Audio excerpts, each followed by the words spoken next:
केन्द्रापड़ा सहरस्थित माधोपुर अंचलरू संध्या समय बाड़ी कबाट भांगी रंजन कुमार साहू घर लक्षाधिक टंकार सुना रूपा एवं नगद 3 लाख टंका लुटि नेइछंती दुर्बृत्त। संध्या 5टारू 8टा मध्यरे रंजन साहू एवं पत्नी सारला मंदिर जाइथिबार सुजोग नेई दुर्बृत्त माने घरे पसिथिले। आउ दंपति घर को फेरी देखंती तो घरे आउ किछि बाकी नथिला। 2टी सुनाहार, 2टी चूड़ी, 2टी मुदी, गोटिए पाउंज एवं नगद 3 लाख चोरी होइथिबा टाउन थाना रे अभियोग होईछि। एहा परे घटनास्थल रे टाउन थाना पुलिस पहुंची छानबीन चलाइछि।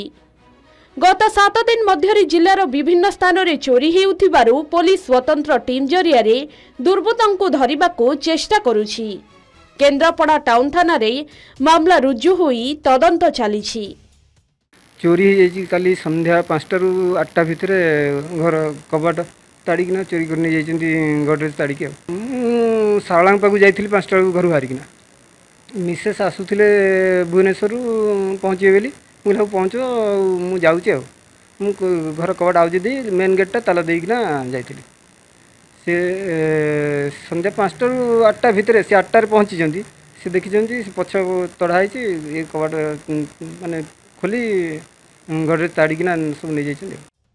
केन्द्रापड़ारू प्रभात परिडांक रिपोर्ट के न्यूज ओडिशा।